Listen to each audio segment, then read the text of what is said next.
welcome to this meeting of the Western Gateway Subnational Transport Body. And we've got quite a lot of stuff to get through today. If we don't mind, I think most people know each other already, but what I will do is ask that whenever you first speak during the meeting, if you could please give your name and your position as you do so, and that goes both for members and for officers supporting us. So thank you very much. The first substantive item then on the agenda is the minutes and actions from the previous meeting, which have been previously circulated. They are in Appendix 1 of the papers. Can I ask by exception if anyone has any amendments to make to that, or are we content with them? I think we are. And as far as actions are concerned, I believe that the only actions that we've got are relevant or are going to be discussed in today's meeting. Is that correct, Sarah? Yeah. Yeah. Thank you. Thank you very much. Okay. In that case, we move on to public participation, and that we have received a number of questions from, I'll just try and get his name again, apologies for this. David Redgewell, Chair. Yes, thank you very much. So it is David Redgewell from South West Transport Network and Rail Future Sevenside. We do have this opportunity on the agenda for written questions to have come in from members of the public relevant to the work of the Western Gateway itself, and a number of these have come in.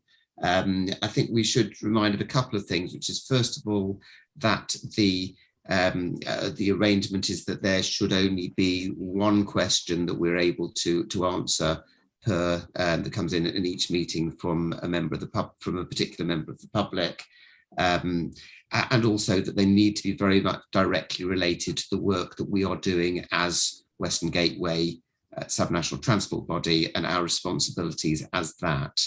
Anything else we may wish to refer to specific local authorities or to other bodies.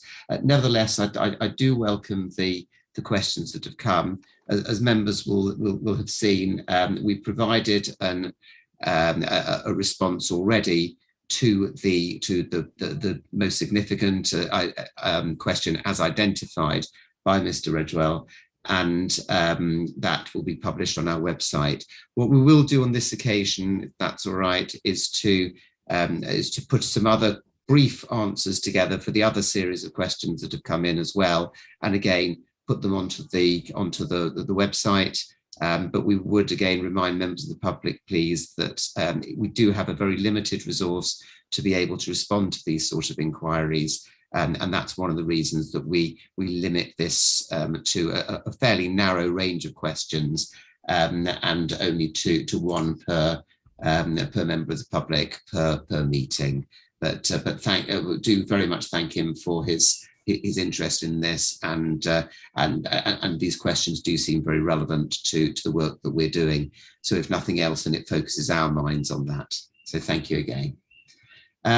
Item 4 is the updates from associate members, and we have those from David Linus of DFT and also from Daniel Round of Network Rail, and I thank them both very much for those. Would either of you have anything that you would like to add? I think you've both given us pretty comprehensive updates and very useful ones. So, but if anyone has anything that they would like to add to an update that they've given, or any other partner who has not put in a report but would like to, then please just indicate. I can see Alice's hand that's gone up, and I'll take that just one sec. But can I just confirm, Daniel and David, who I can both see here, is there anything that you would like to add at this point? Nothing from mine, Mike. If there's any questions, I'll be happy to take them then. Thank you very much. So and likewise, Chair, from our perspective, more than happy to pick anything up offline afterwards. Thank you, Daniel. I said they are pretty comprehensive and useful reports. Does anyone have anything that they would like to ask now, or are they happy that we will be able just to correspond with both of those partners outside the meeting? Can't see any hands, so that's great. Alice.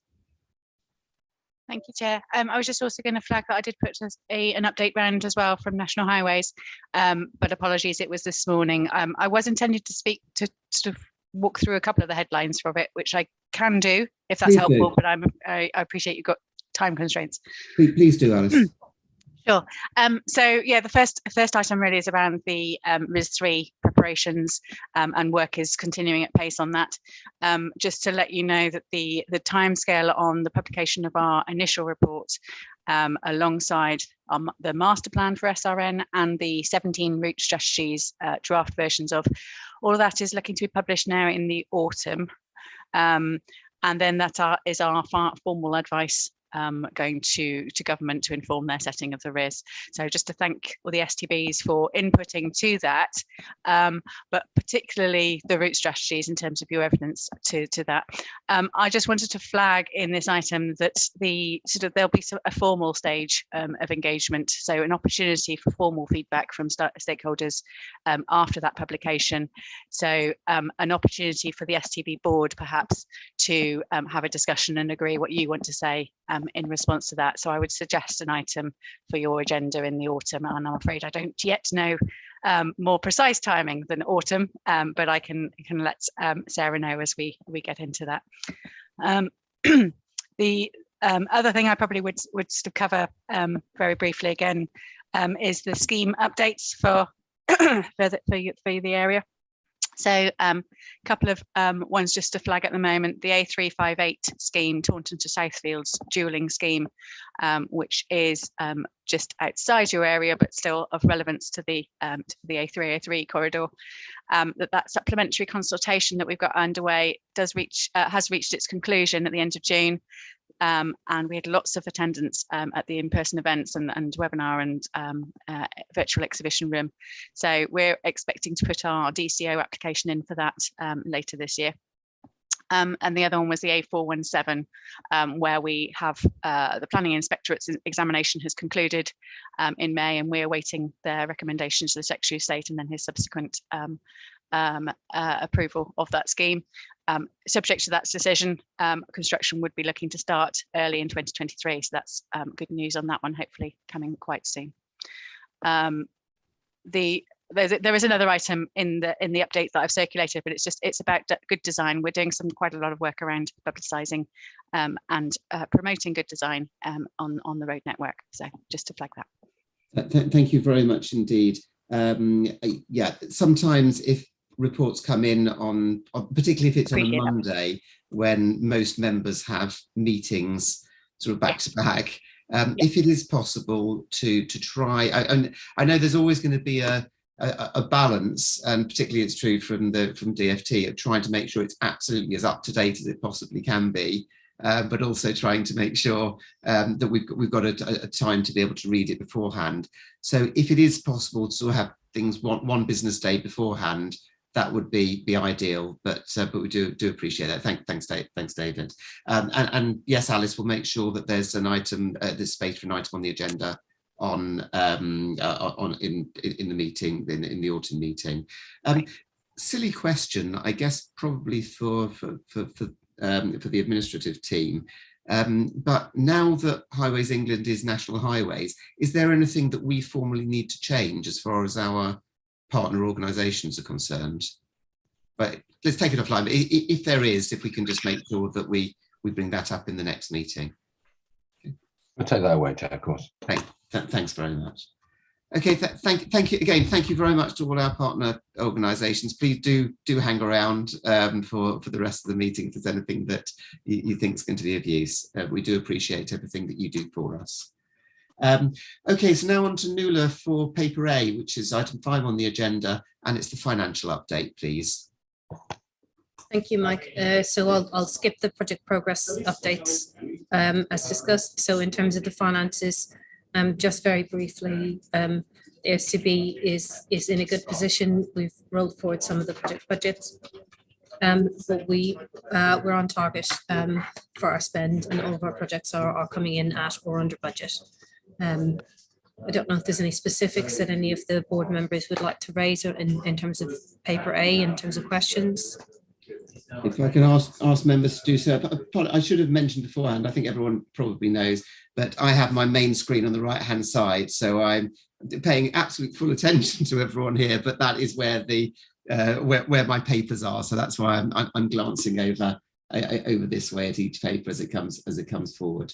But are there any questions that we've got for Nuala or for anybody else as far as paper A is concerned regarding the budget? I mean, it seems that the outturns of the variances are very, very low, very small at the moment, particularly when we consider the turmoil that everyone's been going through. So I think that's something to be congratulated on, that we've been able to not only to keep things within the envelope required on each of the lines, but also to be able to ensure that it's got spent in the right way to bring about the outcomes that we wanted for 21-22. David.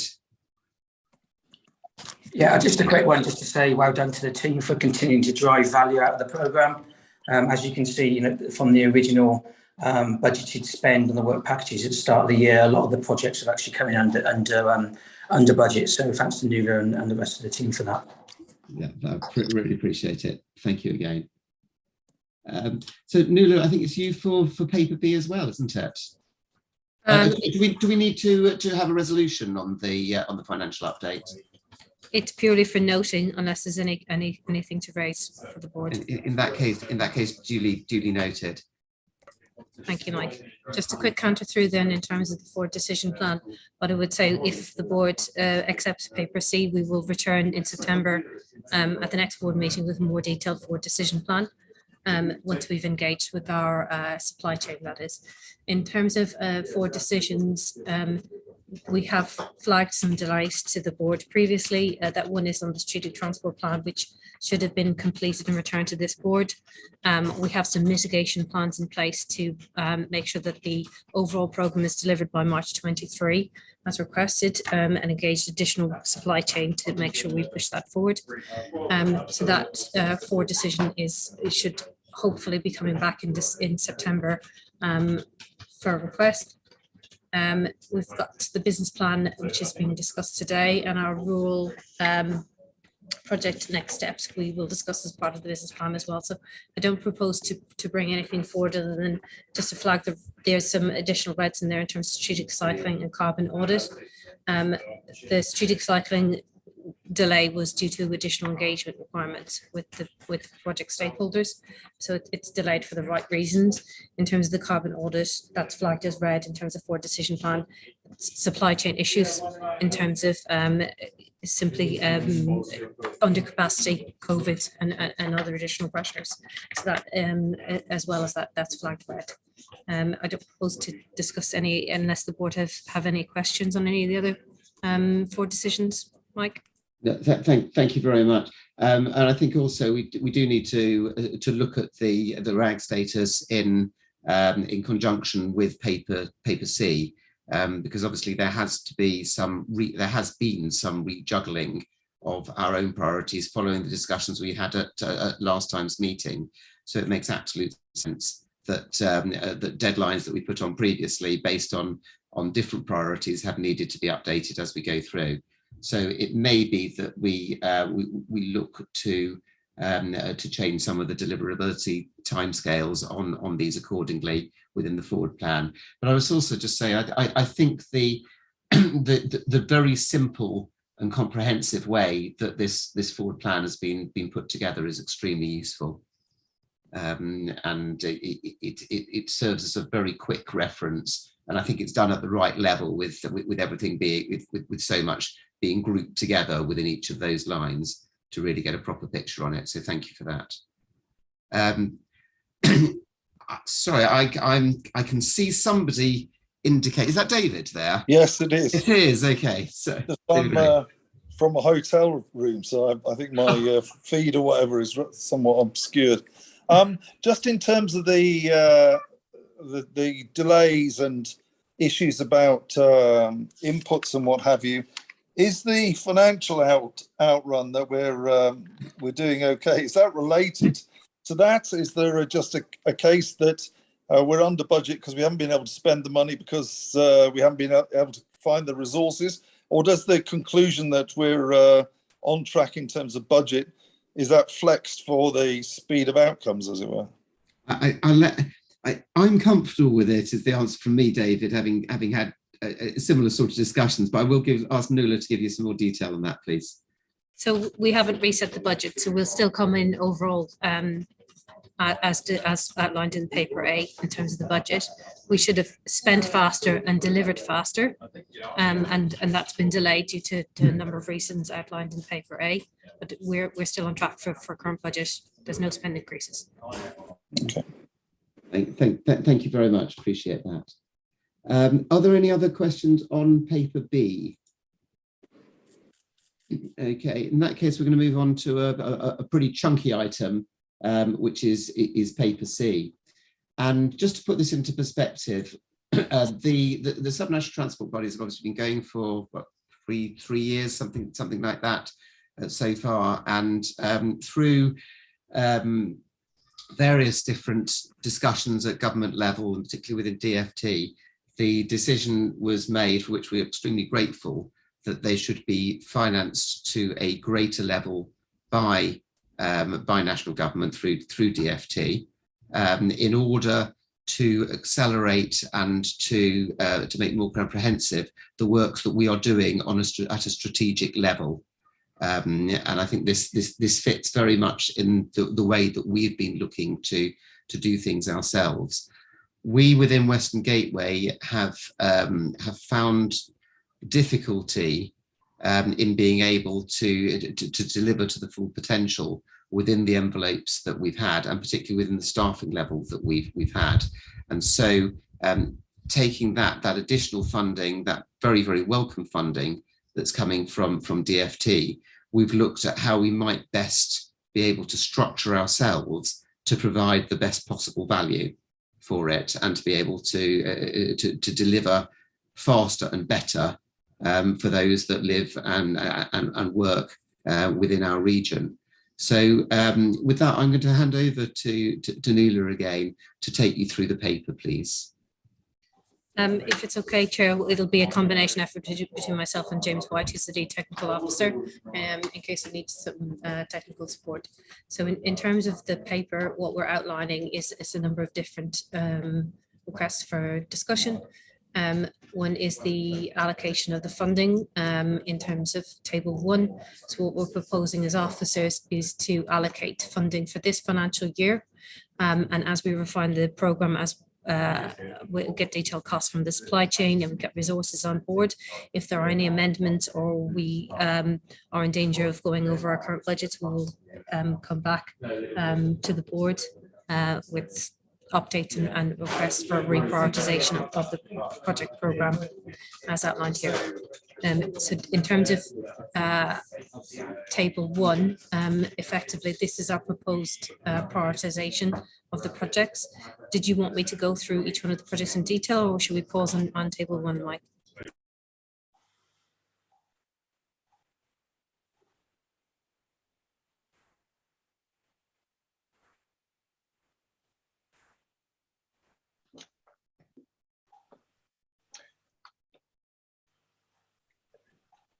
Yeah, I think we may have lost Mike.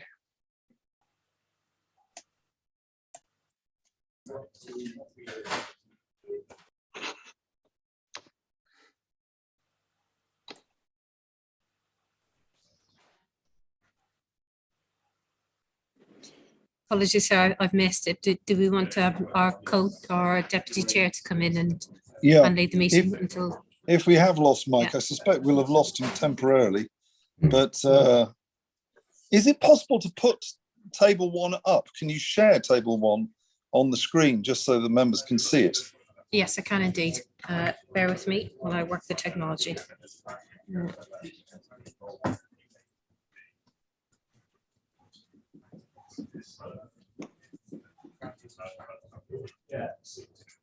Right. And in terms of the split, so has there been any major changes from what we'd seen previously? I know there have been discussions of some tweaks in terms of the split. Have those been reflected? So we haven't had a chance to update the board paper since this discussion earlier. Okay. What I would say in terms of the numbers, they are thousands. So when Sure. it says 80, it's 80,000, Sure. not £80. Just Yes, for clarity. that's a relief, because EV charging £80 isn't going to get us very far. No, indeed. It's purely for stylistic terms. So I believe, Chair, that the numbers are as is from the pre-board meeting. What we propose to do as a programme team is that once we have detailed discussions with our supply chain and we secure resources, if we have any pushes and pulls or updates to the budget, we will seek to get endorsement from SOG and the board on any reprioritisation that we might want to do. Okay. So that's what That's we're where we're proposing at. to do. Yeah. So do any members of the board have any questions? I think Mike is actually rejoining us, according to my screen at least.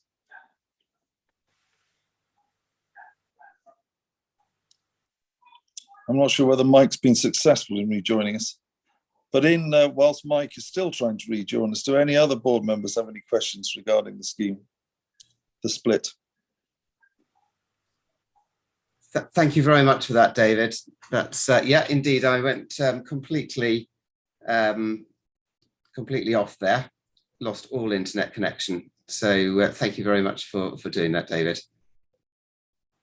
I think I can see that there is that David Glynos might have his hand up. Yeah, would it be helpful just to get a DFT sort of reaction on the proposed use of the funding for this current financial year? Please. Okay, so as you'll be aware, Baroness Via wrote to STBs confirming their funding allocations a month or two ago, raising a number of key priority areas, which she would like STBs to focus on. What's being proposed here is pretty much in line with that, and on an official level, we're pretty much comfortable what is being proposed, which is obviously good news. And we've been working with the officers there to ensure that it aligns to what we expected. Just a couple of things to bring out. Rail, £150,000. Just a comment that's probably at the upper end of what we would probably consider to be sort of acceptable within a budget framework such as yourselves. The Rail National Enhancement Portfolio announcement will probably be out at the beginning prior to recess, so all will come a little bit clearer then on potential enhancement funding for railways moving forward. So that should give extra context to that. And the only thing I wanted to say is that once we've worked through this paper today, if it could be submitted to us as soon as possible, a final sort of email to myself and others at DFT as the final proposal or business case, because we would like to get a submission up to ministers by the end of this week if possible. Their last box is actually on Monday, and we need to get it in Monday's box in order for us to get basically a ministerial approval of your business plan prior to them coming back in September. Thank you. Thank you, David. And if my internet does drop out again, then David Gray, thank you for taking over. If you would just do the same each time if that happens again. I welcome what you're saying there, David Glynos. That you are overall so dropped out a tiny bit during that, but you feel that as it is at the moment that this will be acceptable to DFT. Sorry, I think you're muted there, David G. Yes, absolutely. At official level, broadly okay, subject to obviously detailed policy comments when you're actually working up the detailed methodologies and content of each of the study areas, but that will play out over the weeks and months to come. but obviously we'll need to check that with ministers. Want to check that with ministers before recess if we can. Ministers' last box is on Monday. So hopefully following this board, you'll be able to submit something to us formally for us to send up to ministers to consider over the next week or two. Thank you. That's great. I think we've been quite conscious, well, as you'd expect, we've been very conscious as we put this together to try to ensure that we are going to be delivering realistically and delivering to the best of our ability. And so that's why some of the splits have been arranged as they are. We're also very conscious on some subjects, on some elements such as rural mobility, that we're not the only body in the country that's going to be looking at various pilot schemes, etc. And so we're very, very keen that the arrangement is in place so that we all learn from each other. And this is something that we brought up in our meeting with Baroness Beer, which is alongside a number of other authorities as well, but just to really try to make sure that that everything that we learn is being shared elsewhere, and everything that anyone else is learning is being shared with us and around the country. And I presume, David, that is being set up properly now, yeah? Sorry, you're still muted, David. Sorry. Yeah, and that's one thing which ministers obviously highlighted in their letter to STBs, the need to work collaboratively with other neighbouring STBs and national STBs to take forward common areas of an interest of work. And Mike, you were actually in attendance at the National STB conference, and that was a very good example of such collaborative working. Absolutely, thank you very much. And I have already spoken privately with other board members about how useful that conference was. And indeed, as we continue through this paper, there are some lessons that have come that I picked up at that conference, which you'll see as we move through to how we want to resource ourselves, which are directly direct results of that conference and some of the conversations that took place during it. So with that, David was just asking people if they were happy with the split. I don't know whether members got the chance to say yes or no, but do I assume it was a yes if it was asked, and do I assume it is a yes if it wasn't? Okay, thank you. In that case, we will assume that is a yes. So Nuala, will you now go on to the resource approach element within the same paper? Yeah, no problem.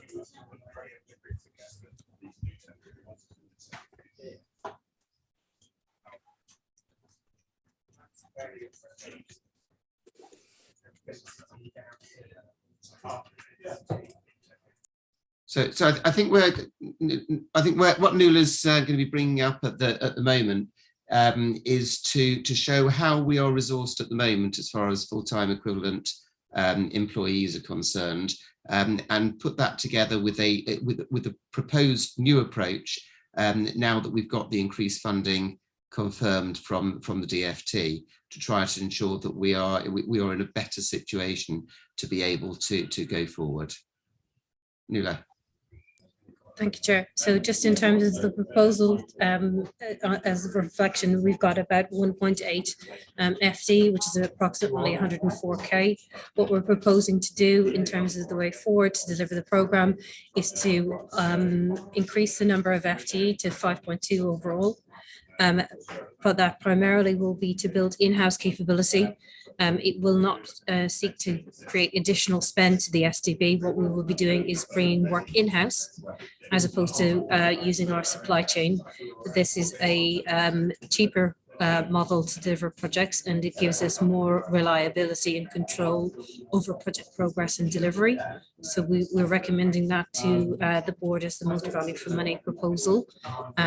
In terms of the resourcing that we'd like to bring on board, we'd like to bring a lead officer on board for a half-time equivalent, and that is to provide strategic direction, liaison with the DFT and other STBs and the powerhouse, really to give us some strategic direction and drive forward the programme, and to take accountability overall for the programme on behalf of the board and the senior officers group.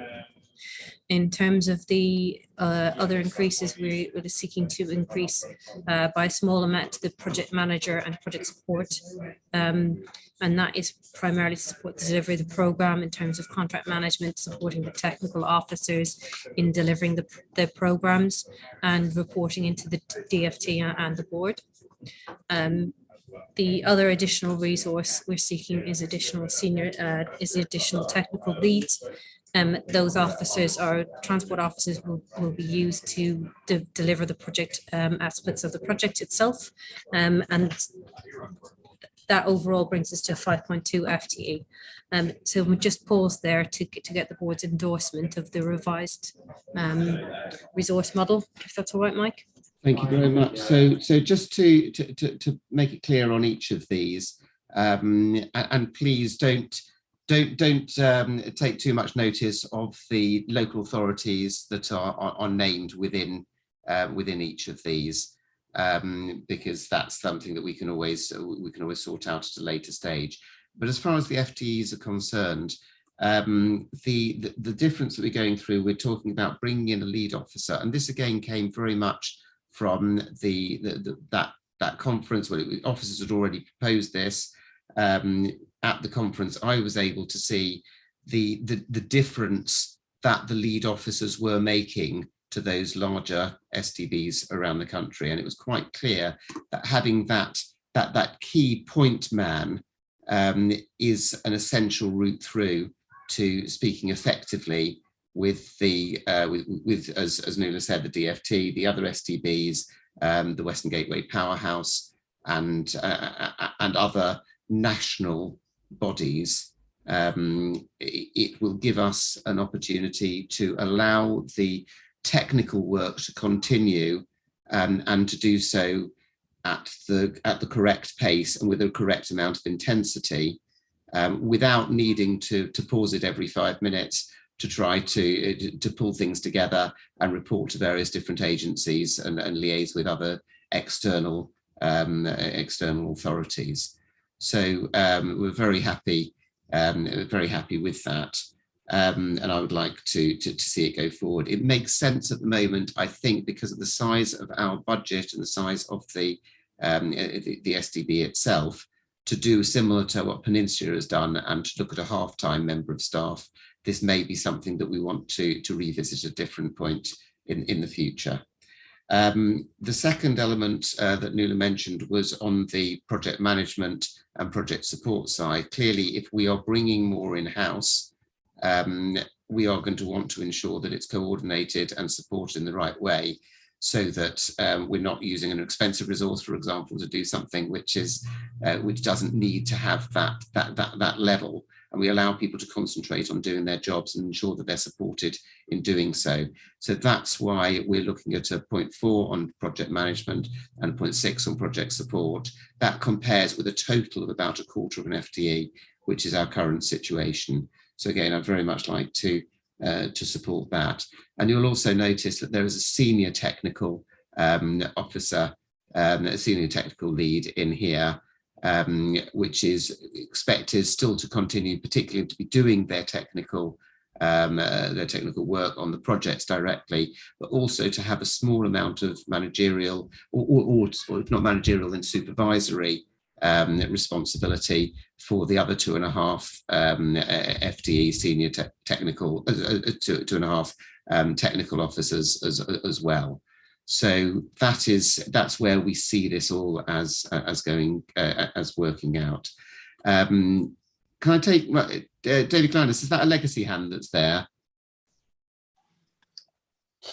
No, it was actually, but now you've given me the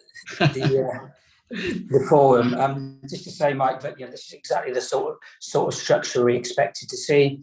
It compares very equally against other STBs who are perhaps further down the line than you guys. Transport for the South East, Transport for the East, and such like.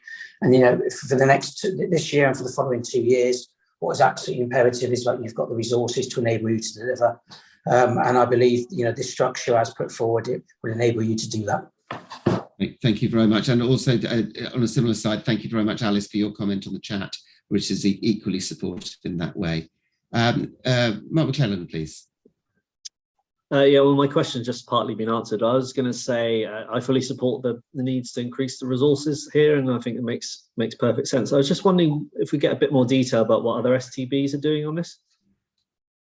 I think, Mark, certainly if I can answer that from the discussions that I held at the conference with David, David as well as the other STBs, I think this very much puts us in line with the way that others have got to. They may have started in different positions, but and we are obviously the newest STB, but seem to be aligning around this sort of approach.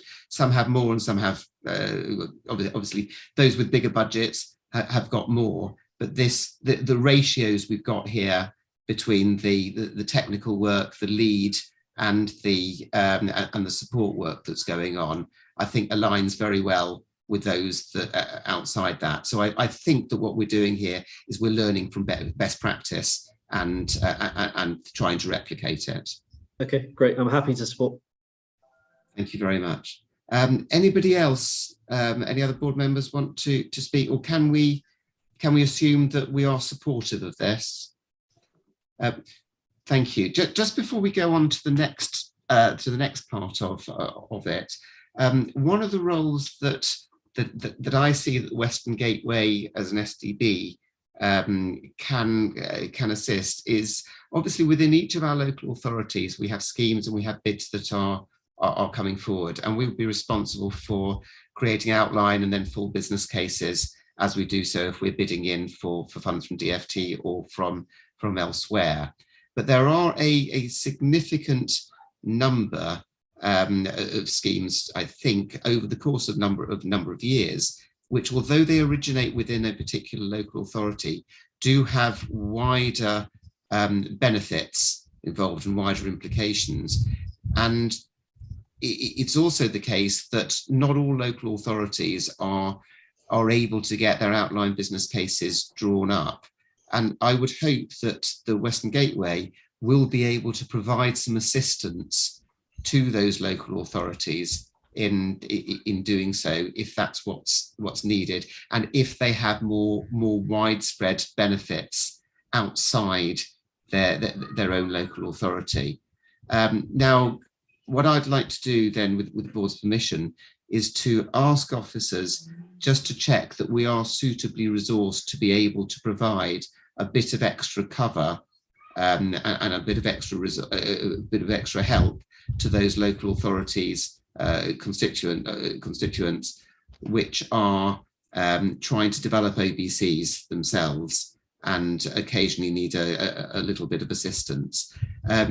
If that is the case, which I very much hope that is the case, we'll be able to, but maybe if it's not the case, they'll be able to come back to us at a future meeting and advise how we might be able to offer that and what the implications for that would be.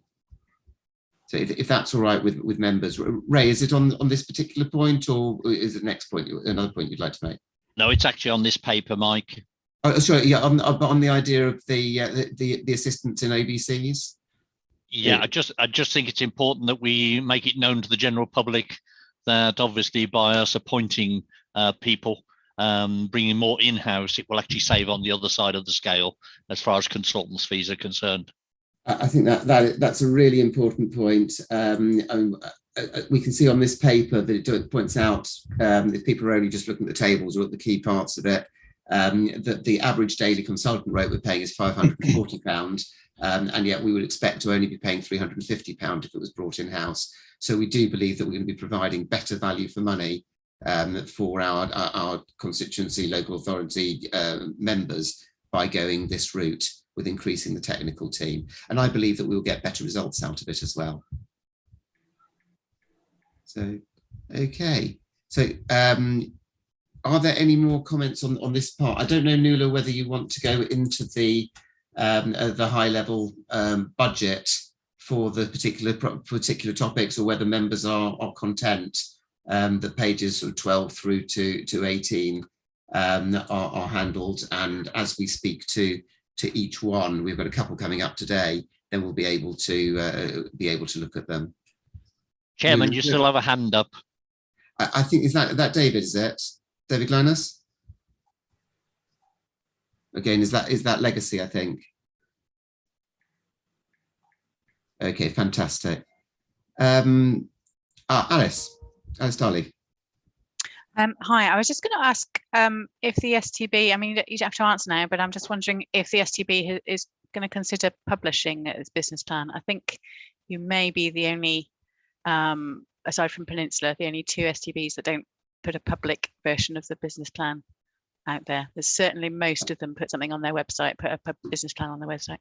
Well, do any members have, thank you for that, do any members have objection to doing so?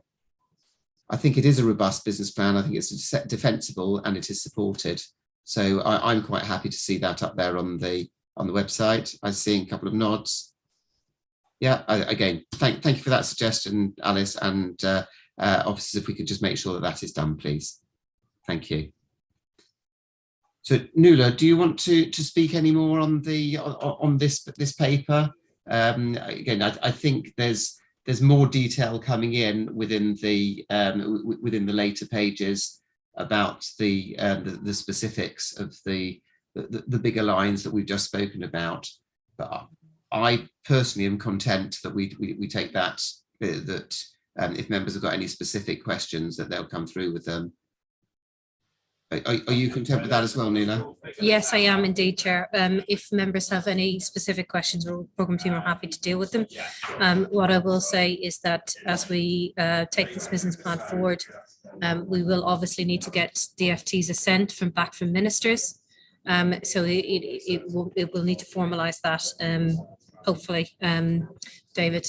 The other elements of this is obviously, as we sit down with our supply chain and we try, move forward to securing resources, costs may vary compared to what is in the current business plan, but we'll continue to utilise SOG for discussion on any variances, and if there's any reprioritisation exercises or a risk to budget or additional funding required, we will indeed come back to the board. Thank you very much. And we and clearly, until we've had the sign off from DFT, that's we shouldn't be publishing these even as draft. David Glynas? Yeah, I just wanted to, I know I've said this before, guys, but the sooner we can get your formal submission, please, on the agreed, on the proposed business plan, the more likely it is we will be able to provide secure ministerial clearance prior to essentially September. So yeah, ASAP this week, please, guys.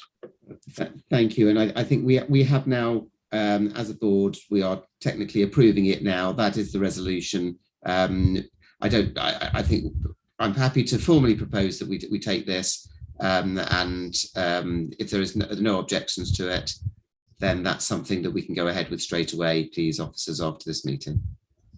Thank you, Chair. Just one additional point to note, which we haven't confirmed today. If we're taking forward recruitment, we will need to work with the senior officers as to who will be taking forward that employment. So I'd look to senior officers to support us with that element. And also, one of the things that I'm not sure, Chair, if we want to discuss it now or we propose to discuss it in September, is whether or not you wish the combined authority to take forward the secretariat for the life of the business plan, or whether you feel that needs to be revisited. Thank you very much, Nuala. My personal thoughts is that we should ask officers to have a think about that one and come back to us in September to determine where to go through, and also who will be carrying out the recruitment. Thank you. Thank you. Mark McLennan. Yeah, it's just a quick question on the last bullet point in the Appendix 1 about the think piece on roads, respond to increasing pressure against road building. I wonder if we could get a bit more detail on that, what you're envisaging doing that under the contingency funding. Is that you, Nuala, or is that James? It's James, isn't it? James, please. Yep, Chair, if I can come in. Yeah, I'm James White, one of the technical leads for the Western Gateway. I put that in based on what's happening with quite a few of the other STBs at the moment. Some of the STBs they are looking to review what they're doing on their road policy in terms of the schemes currently in the pipeline or future schemes. So it was just really to flag up that the Western Gateway might need to do a similar piece of work at some point. It's not necessarily a piece of work which is to say put a line through every single road scheme, but it might just be revisiting the aims of some of those schemes and whether they can be improved and enhanced. And just to flag up here in terms of major road network schemes, which we have some successful schemes going on at the moment, the Department for Transport has very clearly said that future major road network schemes, and is likely to be a next round of funding for the major road network pot, we need to look very carefully at how those schemes deliver government objectives, and particularly around the environmental side and the climate change impact. So it's just being prepared really for undertaking a potential piece of work, looking again at how all the road schemes fit in with the overall strategic transport plan and with our overall objectives. Thank you very much. And again, one of the things that came forward, it came up time after time at the national conference, was that you preface everything you're doing that it is going to be done in the framework of decarbonisation, and that clearly will have an effect on where funding is likely to become available as we go forward. And I think that's something that we will all support in any case. Thank you. So, Nuala, is there a formal recommendation that needs to be taken forward, or have we now approved that? The formal recommendation was to approve the resource model and the business plan, and to delegate recruitment decisions to senior officers. Okay. I'm pretty happy with that. The only exception that I would make, if members are content, is that if there is an opportunity for myself as chairman or somebody else, if I can't make it from the board, to be included in the interview process when we appoint a lead officer. Are members content with that? Yeah. So thank you very much, and we'll go forward in that way. Thank you, Chair. Do we need a formal? We don't need on this a formal proposer and seconder, do we? Sarah, Nuala? I think so. Chair, please, it's a formal decision. Okay, in that case, I'm going to propose that we accept that, and I see Ray as a seconder. Anybody else? Anybody wish to register dissent? If not, we are happy with that. Thank Chairman, you very much. That's resolved. Ray. Chairman, if I may, can we just make sure that the bit about either you or one of our other board members being available to attend the interviews of these appointments, they are so important to the future that we need to make sure we've got this absolutely right. So can we make sure that is added in to the recommendation, please? Thank you. I think the key one for that is the lead member for me. Yeah. I'm happy that officers outside that are responsible for recruitment of the technical officers. Yeah. And we have full approval on that. Thank you very much. I think that concludes paper C, does it, Nuala? Yes, thank you, Chair. Thank you, Board. Great, thank you. In that case, we'll move on to paper D, and it's the rail report on Cheltenham, Spa and Gloucester. And that's back to you, isn't it, James? It is. Thank you, Chair. Probably help if I brought up the committee report. Actually, Nuala, are you able to do that for me, please? Yes, I will. Just give me a minute. Thank you. Yes, well, whilst Nuala's doing it, I'll give it a bit of a reminder as to where we've got to.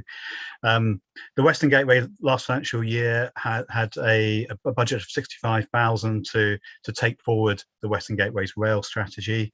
The decision was taken to put that towards taking forward the outputs coming out of Network Rail's strategic corridor studies, and in particular the Bristol to Birmingham corridor and the Bristol to Exeter corridor. Working with Network Rail, we came up with a potential list of priorities, and acknowledging that it's a fairly limited budget, so we had an option to spread the jam, as it were, very, very thinly, or to focus on some key elements, and the elements that were focused on were looking at Gloucester Station, looking at Cheltenham Spa Station for an extra bay platform, looking at four tracking between Temple Meads and Parsons Street, and looking at improvements between World Junction and the single line to Western Supermare, as well as looking at the overall capacity on the line between Birmingham and Bristol Parkway, and particularly Westerly Junction. So the money that the Western Gateway contributed focused very much on the Cheltenham Spa element of those proposals, with Network Rail picking up the cost of the other elements to it. At the April board meeting, I did give an update on the various elements to the work. We've now received the final report, and one thing that I should stress there to add is I will be putting a link in so everyone can look at the final report in more detail. It is, I should stress, it's quite a technical report. There's gone into a lot of detailed work, but it has a very much from an engineering perspective to it. Nuala, could you just scroll down to the table, please? That's just a map showing the different areas. But if you come down to the table, table 1, and I'll just go through the recommendations coming out of the study. In terms of proposals for Gloucester Station, this was to have either a new platform either to the north or to the south of the existing ones. This has proved very challenging to try and deliver. A lot of issues around land ownership and lack of space and differing levels. So the recommendation is not to take forward the proposals in the report, but to see this as part of a much wider master plan piece of work that's needed for Gloucester Station. It is a very complex setup at Gloucester Station, so it needs to be looked at in its entirety rather than try and do small improvement here, small improvement there. So whilst it's not recommending taking forward this particular element, it's very much about taking it forward as part of a much wider piece of work. Cheltenham Spa Station for a new south-facing bay platform. The aim here very much around improving capacity at Cheltenham Spa to enable more trains to use the station. At the moment, the trains do run into Cheltenham Spa Station and then they have to go out and reverse back through the station. This causes capacity and reliability and resilient issues. Having a bay platform means you can get trains coming up from the south off the main line, and that's trains coming up from the Gloucester direction, but also from Swindon direction as well. They looked at various options, and the favoured option is for a new platform adjacent to one of the existing ones, and it can either be a 5-car or a 10-car platform. And the recommendation there is to progress that scheme, to take it forward to strategic outline business case. In terms of the line between Gloucester and Westerly Junction, various locations were looked at to increase the capacity. Key point here really is that the Bristol to Birmingham strategic corridor study is recommending up to 4 trains an hour between Bristol and Gloucester, calling up local stations. To do that, the capacity on that stretch of line needs to be increased. So there's several proposals looked at in terms of extending existing passing loops, so you can separate out the slower from the faster trains. And the study concludes that there are good options to take forward at a place called Haresfield to extend the existing loop in one direction, and then provide a new loop at just near Wickwar Tunnel. So again, these are 2 schemes which it's recommended to take forward to the next stage. Nuala, could you just scroll down a little bit further, please? Yeah. In terms of forward tracking between Temple Meads and Parsons Street, this is on the line going down to Weston-super-Mare. Again, I think very positive findings here, that there is potential for a good scheme to put in place. This is another scheme where, with the Bristol to Exeter corridor, recommending more frequent services down to Weston-super-Mare, Taunton and Exeter, there is a need to increase the capacity to run those services. So forward tracking between Parsons Street and Temple Meads would be very much the starting point for that. This is a scheme which is also very closely linked to the West England Combined Authorities ideas for extending Metro West to the south. So in terms of taking this particular element forward, I think that's one more for the Combined Authority to lead on rather than the Western Gateway. I'll just go on to the last of the schemes, and then I'll pause, Chair, and invite comments from everyone. The final element of this is the line between World Junction and Weston-super-Mare. It's a single track line. It does cause capacity problems, and again, with the Bristol to Exeter study recommending enhanced services along this line, there is a need to tackle what is basically a bottleneck in terms of getting trains in and out of Weston. So this would be doubling the junction through Wirral, a short stretch of additional double track line, and then bringing the currently unused bay platform at Weston-super-Mare into use. Those are the key elements. They also looked at Westerly Junction itself. That's a subject of a separate report. That is such a huge, vast scheme, but that's very much more one for the Department for Transport, Network Rail, or Great British Railways, as they will become, to take forward. It is a key scheme to increase the capacity of the line, but given the sheer scale of it, obviously I think the Western Gateway would want to support such a measure, but in terms of funding, because it's national and regional significance, it's one for the DFT and Network Rail to take forward. So if I just pause there, Chair, and invite any comments on the findings from the study. Thank you very much. You have a question from Alice Darley straight away into the chat. I know. Can you see that while you're sharing the screen, James? I can. Yes. I knew it's showing. Yeah. Are you able to respond? I mean, it's. Can I just read that out, because it's obviously because we are live streaming as well. With the STB rail investment, is this on the basis that Cheltenham Spa Bay platform was not a national rail investment priority? Therefore, the STB funding enables it to be accelerated and taken forward. And obviously, it's the study of that rather than the actual implementation of it. Are you able to answer that first, James? Yes, I think, and Daniel from Network Rail may want to come in on this as well.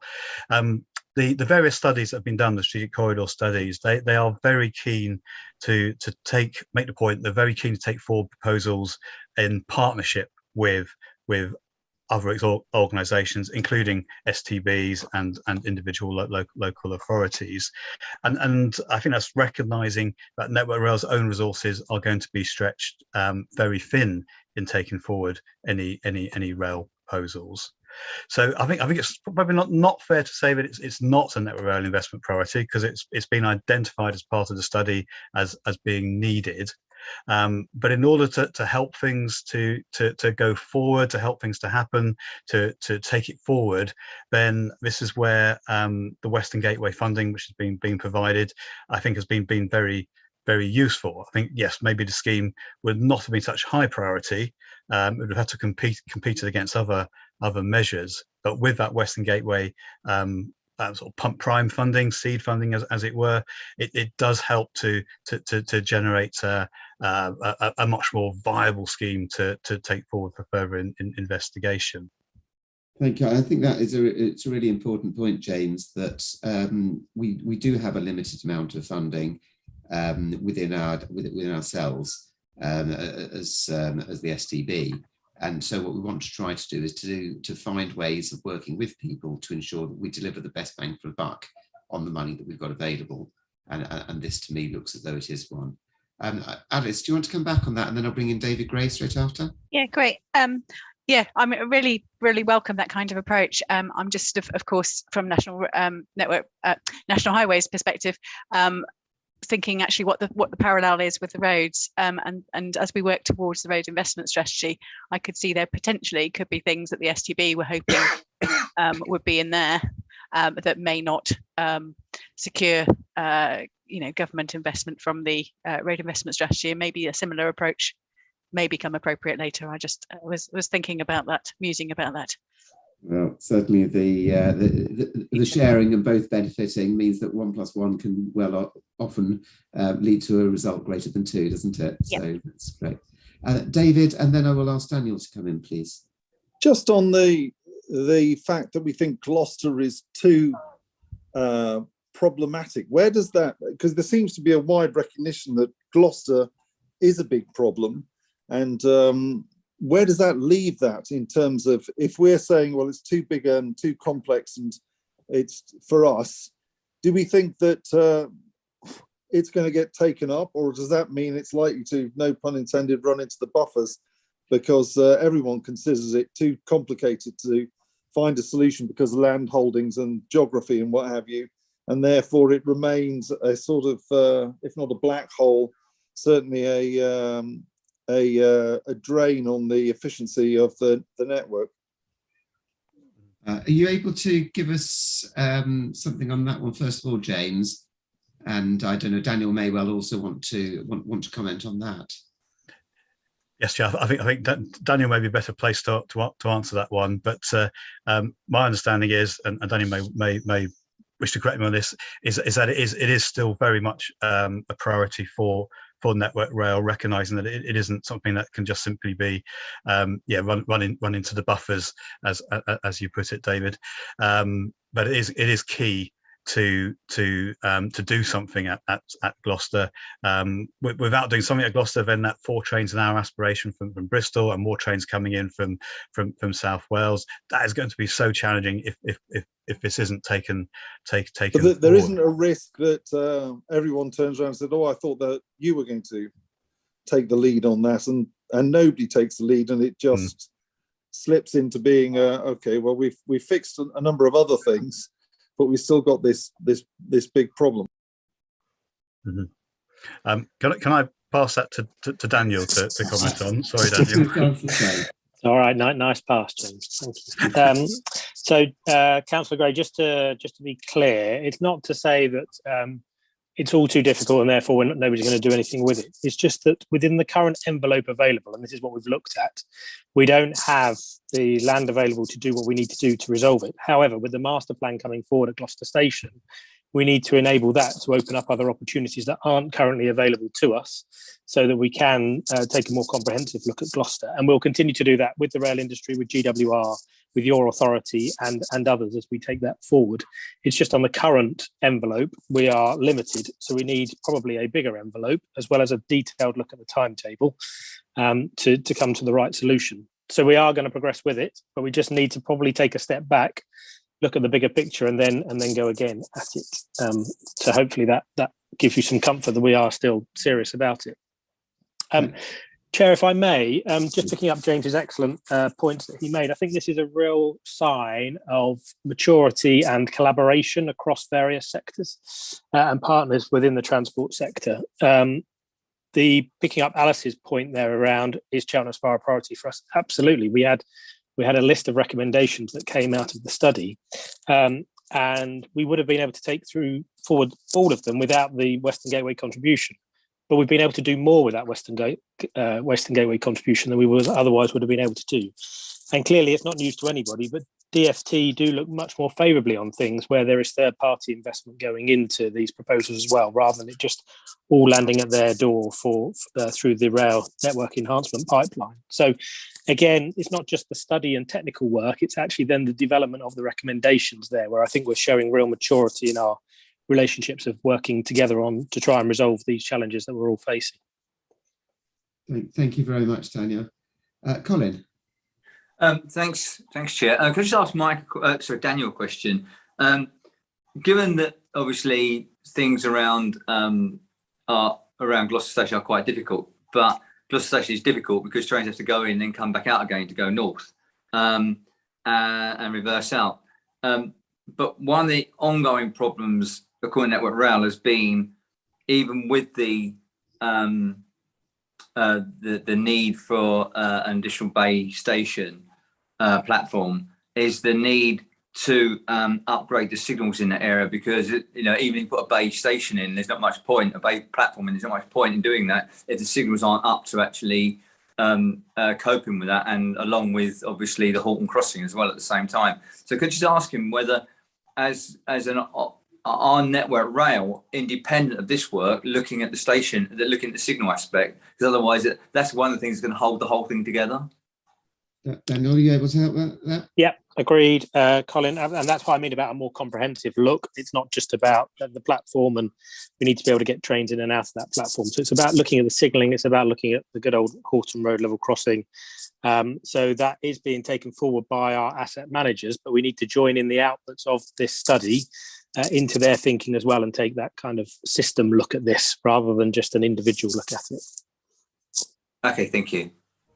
Thank you.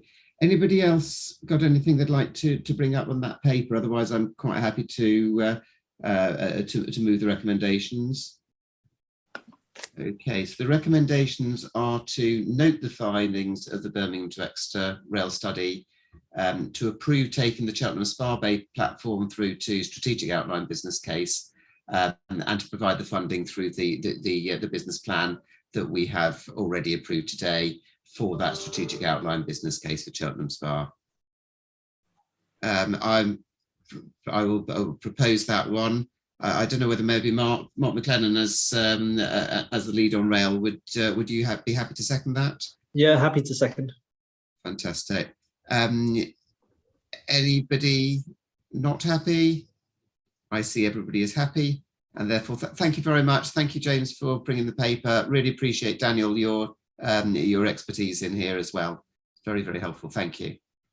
Okay, so if we then move on to the final, I think the final substantive paper that we've got today, which is around the freight forum, and members will remember that we discussed it previously, and we appointed, or we asked Councillor Amanda Rigby to act as our lead member, sort of on the deep digging, as it were, and to be able to help us out when it comes to freight.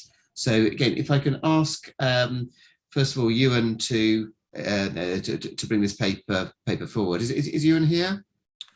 Yes, thank you, Chair. Brilliant. And then once you've done so, I'm going to go straight to Amanda Rigby. Thank you, Chair. Just to introduce myself, I'm Ewan Wilson, one of the technical leads for the STB from Bournemouth, Christchurch and Poole Council, but I'm the lead for freight for Western Gateway. This is just a verbal update. You may recall at the previous board, the board approved the Southwest Freight Strategy, and you gave us delegated authority to make final amendments subject to receiving very final comments from the Department for Transport, but also from Network Rail. They had been involved throughout the process and had been engaged, but they hadn't had a chance to provide their final comments on the very final draft, which they have now done. And the authority was for us to approve that, subject to the changes being minor and non-material. So I'm pleased to say that we've received comments from all of the key agencies, and all of the comments have been largely supportive, and there are no significant changes requested. So thanks very much to DFT and to National Highways and to Network Rail for providing those comments. They were very helpful. In particular, I'd like to note that David Glynos commented that the freight strategy is very consistent with the DFT's Future of Freight strategy, which has just been published. So that's a real positive. The inaugural, so the reason we have not published the freight strategy on the STB's website is because Peninsula Transport, which is the other half, this is a joint freight strategy for the Southwest, Peninsula Transport have not approved the freight strategy at their board yet. However, that is due to take place tomorrow, and my understanding is that it is expected to be adopted now that we've received those final comments from DFT. So that's very positive. Now that we have that, once that is taking place tomorrow, we will publish the Southwest Freight Strategy on the STB's website and do a press release. And the other significant news is that the first Southwest Freight Forum between Peninsula Transport and ourselves is due to take place on Thursday. That is the meeting where we discuss prioritising the recommendations within the actual strategy. And the paper that was circulated in advance of this meeting was the terms of reference for that meeting, which we hope to be confirmed and agreed by the members of that group on Thursday. And that was circulated in advance, so I'm happy to take any questions on the terms of reference. Thanks, Chair. Thank you very much. So before we go to any other members, if Manda would be able to speak as our lead member, please. Yes, thank you. Thank you very much. And thank you for giving me a second bite of the cherry for saying what I said at our last meeting, which was how much I value the work of the officers on this. And we've made some significant progress between the last meeting and this. Very much looking forward to our First Freight Forum on Thursday. I don't know, I don't want to put you on the spot, and I don't know if you know what the attendance is looking like, but when we had a meeting last week, it was looking really good with a very broad range of both private and public sector organisations there, which I think will add to its value hugely. I see you've come off mute, and have you got a? I think at the last time of checking, there was approximately 35 had accepted. However, that is always subject to change. You never know how many people will actually turn up on the day. Since we had that meeting with you, Councillor Rigby, Jeff from ACOM, who helped us develop the strategy, has advised us on some additional people to invite. And so I understand that we have sent additional invitations, so hopefully we might get up to 50, but can't promise anything. Thanks. That's a meeting that I'm not chairing, and actually with 50 people there, I'm probably quite pleased that that is the case. And again, also really welcome the fact that I think this is such a good document and we are making such good progress. I look forward to being able to put the whole strategy up on the website when the Peninsula side has also agreed to it. So that again is great news. So I look forward to hearing any of your comments. I won't be disappointed if there aren't many, because we did discuss this pretty thoroughly at our last meeting. But if there is anything on the terms of reference for our joint endeavour tomorrow, that would be really welcomed. Thank you all very much indeed. Thank you, Manda, and thank you, and I absolutely echo your comments, Manda, about the quality of the work that's been done and also the speed.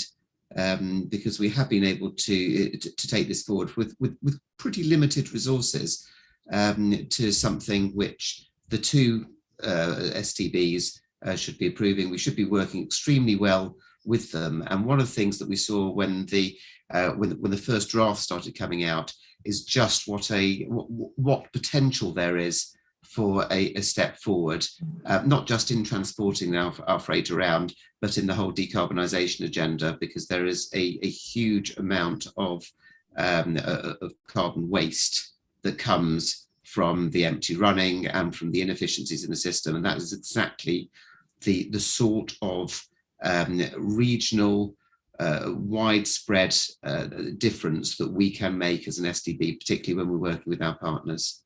So again, thank you again, Ewan and Manda, for the work you're putting into this.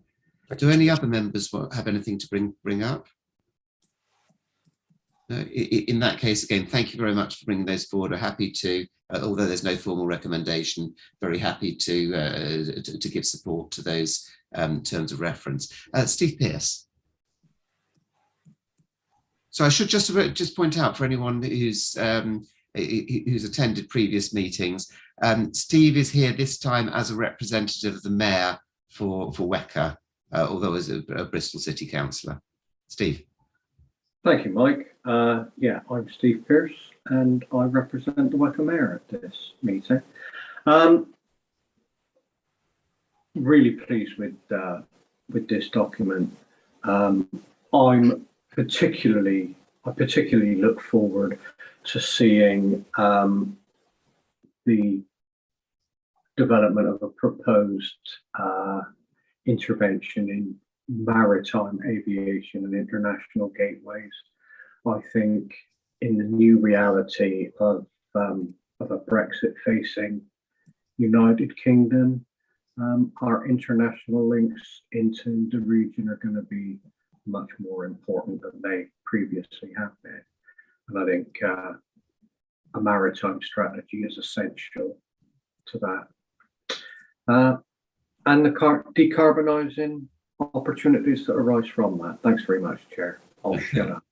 No, thank you very much, Stephen. I know, Steve, when you were a sort of member of the board in your own right, you had specific interest in freight, and I don't know whether the hiatus in your attendance here meant that you didn't see the full freight strategy as it had been put together. If you haven't, it is a really, really good document, and I definitely urge you to have a look at it. I think you'll be quite proud of the work that's been done.